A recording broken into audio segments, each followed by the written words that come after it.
चोरी को लेकर एक अभियान बिजली विभाग ने चलाया था सर, क्या स्टेटस है सर और क्या इसमें हासिल हुआ सर? कल और आज 2 दिन का ये कैंपेन चला।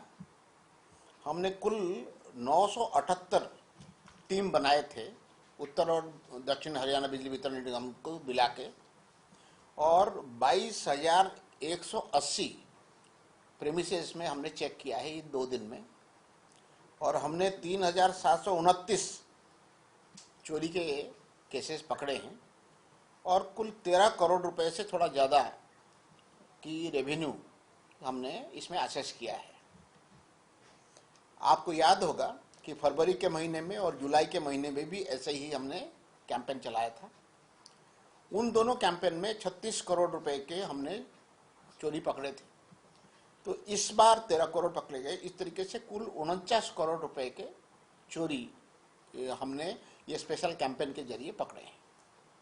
ये स्पेशल कैंपेन हम समय समय पर इसलिए करते हैं कि हमें एक हमारी अपनी इंटेलिजेंस सोर्सेज हैं जो इसको देखते हैं कि कौन सी कंज्यूमर कैटेगरी है जिनका पॉसिबिलिटी है कि वो उस सीजन में उनके द्वारा कोई बिजली की चोरी की जा रही है।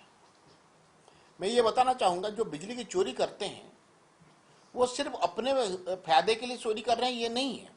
उनके जो चोरी का जो खामियाजा है बाकी जो कंज्यूमर है जो रोज अपने बिल पेमेंट करता है हर महीने, उनके ऊपर भी पड़ता है, क्योंकि जो हमारी नुकसान है वो नुकसान की भरपाई जो अच्छा कंज्यूमर है, जो पेइंग कंज्यूमर है, उसको करना पड़ता है। इसीलिए एक तो जो चोरी करता है वो बचना पाए, और जो साधु कंज्यूमर है जो हमारे साथ है, जो ऑनेस्टली अपनी पेमेंट कर रहा है, उसके ऊपर ज़रूरत से ज़्यादा भार ना पड़े, इसके लिए हमारे ये कदम है। और ये एक इतना तक तो हमने पैसा डायरेक्टली अर्जित किया, लेकिन इससे एक डिटरेंस इफेक्ट भी होता है कि भाई लोगों को लगता है कि उनके ऊपर हमने निगाह रखी हुई है, पकड़े हुए हैं, तो वो जो चोरी करने वाले हैं जिनका पॉसिबिलिटी है चोरी करेंगे वो चोरी बंद कर देते हैं। उसमें हमें और कहीं ज़्यादा फायदा होता है रेवेन्यू को बढ़ाने में। तो ये मोटे तौर पर हमारे चीज़ है। अगर इसको अलग अलग करना चाहेंगे तो हमारी करीब 5 करोड़ रुपए की उत्तर हरियाणा बिजली वितरण निगम के चोरी पकड़े गए हैं, और 7.38 करोड़ रुपए की 5.5 करोड़ उत्तर के और दक्षिण के 7.5 करोड़ के आसपास हमने इस बार चोरी पकड़े। एनसीआर का ज्यादा डेटा है क्या सर? कुछ कम? हाँ, एनसीआर का डाटा मैं आपको दे सकता हूँ। ये मैं जो बता रहा हूँ, अब एनसीआर जो है उत्तर दक्षिण दोनों में है, तो आप अगर चाहेंगे जो ये क्यूमुलेटिव प्रोग्रेस मेरे पास है उसकी कॉपी मैं आपको दे दूंगा। मोटे तौर पर आप देखेंगे जैसे गुरुग्राम है, उसमें हमारे 2 सर्कल हैं, वो दोनों सर्कल में एक सर्कल में 171 और दूसरे सर्कल में 118, इस तरीके से करीब 3 करोड़ रुपए को वहाँ पकड़ा गया है। जो फरीदाबाद है उसमें 1.36 करोड़ का पकड़ा गया है। जो कैथल है वहाँ 91 लाख का पकड़ा गया है, और पानीपत में वहाँ 1.5 करोड़ रुपए का कुछ चोरी पकड़ा गया है, और जो बड़ा है भिवानी में 60 लाख रुपए का पकड़ा गया है। इस तरीके से हमारी डिफरेंट जगह, कुरुक्षेत्र में 60 लाख का पकड़ा गया है, करनाल में 63 लाख का पकड़ा गया है, तो सोनीपत में 64 लाख का पकड़ा गया है, रोहतक में 60 लाख का पकड़ा गया है, झज्जर में 34 लाख का पकड़ा गया है। इस तरीके से ये क्या है, ये आपको एक देखने वाली बात है कि 22,000 प्रेमिसेस को हमने चेक किया और 3,700 चोरियाँ पकड़ी गई। तो परसेंटेज टर्म में आप इसको देखेंगे ये करीब 1.5% के आसपास, 15% के आसपास बैठता है। डोमेस्टिक में भी किया है? हाँ, डोमेस्टिक में भी किया है, कुछ इंडस्ट्रियल एरिया में किया है और कुछ नॉन डोमेस्टिक कमर्शियल में भी किया है। तो हर किस्म के कैटेगरी जहाँ से हमारी इंटेलिजेंस मिल रहा था कि चोरी हो रही है उसमें हमने किया। सर, कितनी बिजली की सप्लाई की है?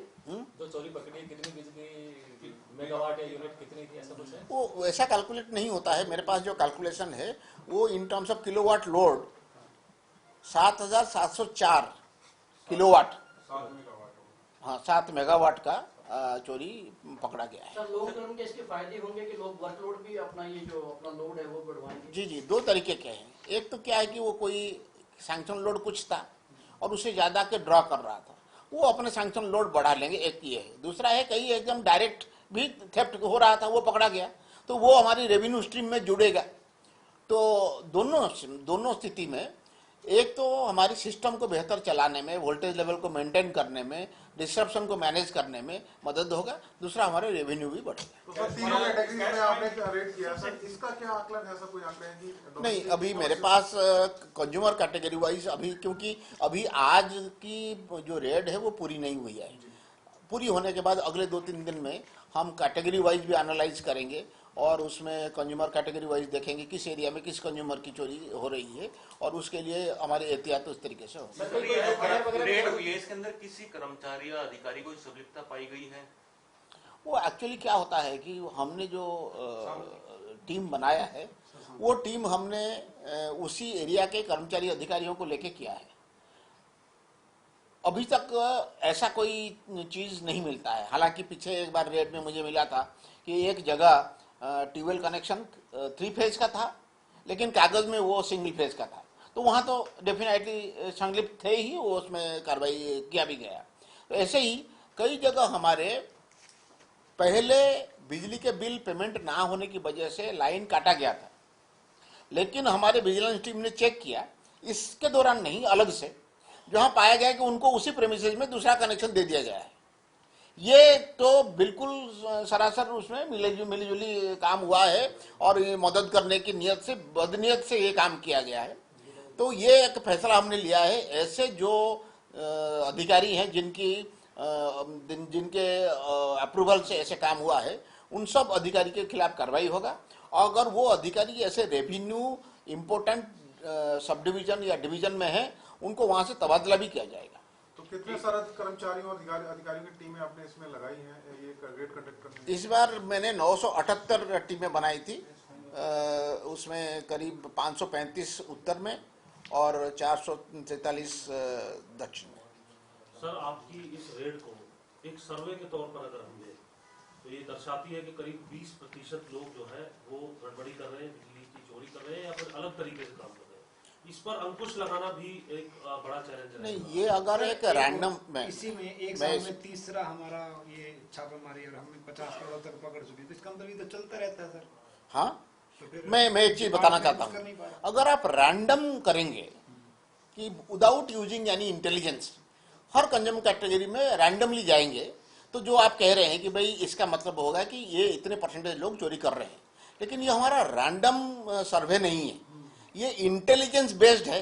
हम पर्टिकुलर कंज्यूमर कैटेगरी को, पर्टिकुलर कंज्यूमर बिहेवियर को देखते हुए हमारे इंटेलिजेंस को यूज करके कर रहे हैं।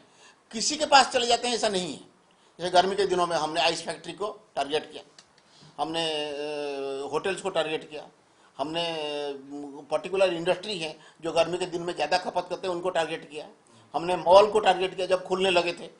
हाँ, तो इससे ये कहना बड़ा मुश्किल है कि इसको इंटरपोलेशन करके कि अगर इसमें इतने परसेंट आ रहे हैं तो सारे में आ रहे हैं, ऐसा नहीं है।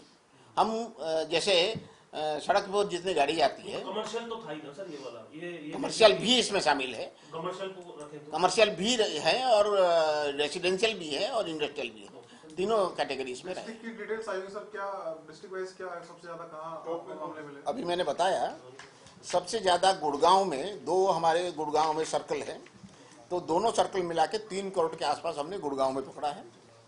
हमने 1.36 करोड़ फरीदाबाद में पकड़ा है, हमने 1 करोड़ पानीपत में पकड़ा है।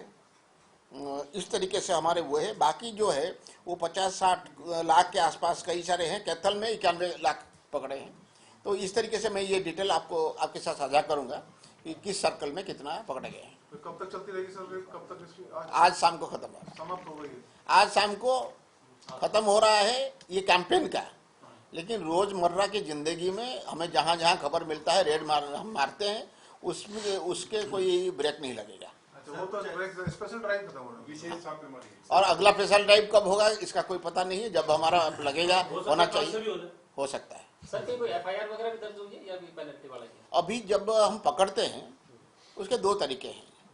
एक ये है कि हम कंपाउंडिंग के लिए उनको एक नोटिस देते हैं, जो पैसा जमा कर देता है फिर वो कंपाउंड हो जाता है। अगर वो कंपाउंडिंग में पैसा जमा नहीं करता है फिर उसके ऊपर एफआईआर दर्ज होता है, थेफ्ट के केस चलता है। सर, इसमें कोई विरोध की भी खबर आई? हाँ, किसी एक आध जगह जो टीम गए थे वो शायद उन्होंने उनको करने नहीं दिया, कुछ समय उनको बंद करके रखा, मतलब उनको जाने नहीं दिया। लेकिन अभी वो स्थिति नहीं रहा। एक्चुअली चाहे गांव हो या शहर हो, अभी हमारे बिजली के कर्मी अभी लोगों के दुश्मन नहीं है। हम लोगों को एक अच्छा जिंदगी जीने के लिए, अपने बिजनेस चलाने के लिए, अपने इंडस्ट्री चलाने के लिए जो बिजली की जरूरत है उसको पूरा कर रहे हैं। इसीलिए हम उनके विकास में एक भागीदार के रूप में है, उनके सहयोगी के रूप में है। इसीलिए जो बिजली कर्मी और बिजली अधिकारी जब एनफोर्समेंट के लिए जाते हैं, वो टेम्पररी जिसके यहाँ जाते हैं, हो सकता है वो थोड़ा रिजेंटमेंट शो करे, लेकिन आमतौर पर हमें सहयोग मिलता है।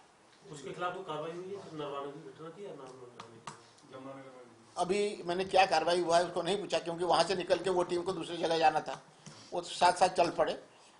जब वो सारा आज का हो जाएगा उसके बाद ग्रेविटी को देखते हुए उसके ऊपर निर्णय लेंगे। पुलिस में सर साथ पुलिस है। सर ड्राइव से अलग एक सवाल, कोयले को लेकर क्या स्थिति सर फिलहाल आप क्या स्थिति? कोयले के जो स्थिति था, मतलब इससे पहले जो स्थिति था कि भाई हमें चिंता था, मैं पहले भी आपको बता चुका हूँ। हरियाणा में हम लोगों को इसको मैनेज करने के लिए हमने पहले से तय कर रखा था। कुछ समय के लिए 4-5 दिन की कोयला था, लेकिन अभी कोयला की आवक जो है वो बढ़ गया है और धीरे धीरे हमारी खपत भी कम हो गया है। अभी फिलहाल थोड़ा बारिश का मौसम रहा तो कल 12 करोड़ यूनिट से कम सप्लाई हुआ है, कोई बिना कट के। तो इसीलिए हमारे पास जो कोयला आ रहा है थोड़ा उसमें बच रहा है। जो हमारी एक नियम है कि हम करीब 3-4 हफ्ते के कोयला इकट्ठा करके रखते हैं, उसकी तरफ हम धीरे धीरे बढ़ रहे हैं। क्या सर जो हमारे पावर प्लांट्स हैं वो इतनी क्षमता है उनमें कि जो हमारी डिमांड है उसको पूर्ति कर सकें?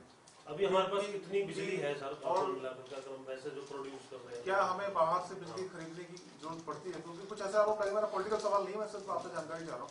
देखिए, ये सवाल जो है इतनी आसानी से इसका जवाब नहीं दिया जा सकता। सारा दिन में 24 घंटे में 18 घंटा हो सकता है मेरे पास बिजली हो और सरप्लस हो, लेकिन शाम के वक्त हो सकता है मुझे बिजली की जरूरत पड़ता हो। अब मेरे सामने 2 विकल्प है, मैं अपना प्लांट चलाऊं 24 घंटे के लिए और उसमें 6 घंटे की पूर्ति कराऊं, बाकी 18 घंटे की पूर्ति ना कर बिजली मेरा जाया जाए या कम रेट में मुझे बेचना पड़े, या मैं सिर्फ 6 घंटे के लिए खरीदूं और बाहर से खरीदूं। तो ये एक टेक्नो इकोनॉमिक डिसीजन है, उसमें टेक्नोलॉजी भी इन्वॉल्व है और उसमें इकोनॉमिक कैलकुलेशन भी इन्वॉल्व है। मैं ये बताना चाहता हूं कि पिछले 1 साल में हमने बिजली नहीं है इस वजह से हरियाणा में किसी भी कंज्यूमर कैटेगरी के ऊपर कोई कटौती नहीं किया है। आप पिछले 1 साल में पिछले गर्मी को मिला के, अभी के जो कोयले की कमी के हालात को मिला के, हमने हरियाणा में कमी की वजह से बिजली की कोई कटौती नहीं किया है। और जब हम कहते हैं अपनी बिजली, जो बिजली हम खुद बनाते हैं और जो बिजली के लिए हमने कॉन्ट्रैक्ट कर रखा है, वो दोनों अपनी बिजली है। अडानी ने पावर प्लांट शुरू कर दिया? नहीं, अभी तो जरूरत ही नहीं है। पंचकुला हम कब तक इन्वर्टर फ्री कर रहे हैं? कोई प्रोजेक्ट, पायलट प्रोजेक्ट? देखो, इन्वर्टर फ्री होने का मतलब अलग है। कोई भी कंज्यूमर अपने घर में खुद इन्वर्टर लगाता है ये सोच के, अगर मेरे पास बिजली का सप्लाई नहीं होगा, मेरा सप्लाई फिर भी रहेगा, कुछ एसेंशियल सप्लाई रहेगा। ये कंज्यूमर के अपने सोच के ऊपर निर्भर करके वो लगाना चाहता है या नहीं लगाना चाहता है। मैं दूसरी तरफ से इसको देख रहा हूँ कि जो हमारे 11 के भी लाइन है और जो 440 वोल्ट के लाइन जो आपके घरों तक जाता है, मैं देखना चाहता हूं कि कितने % टाइम वो लाइन अवेलेबल रहता है, चालू रहता है। अगर उस लाइन को हम 99% टाइम अवेलेबल रखते हैं तो हमारी तरफ से सिस्टम है, बिजली की सप्लाई बाधित नहीं हो रहा है। धीरे धीरे कंज्यूमर समझ लेगा कि इन्वर्टर तो मैंने लगा रखा है लेकिन इसकी कोई जरूरत नहीं है। Not only supply, current position कैसा है, वोल्टेज ठीक आ रहा है कि नहीं हो रहा है, तो ये सारी चीजें भी उसके साथ देख रहे हैं।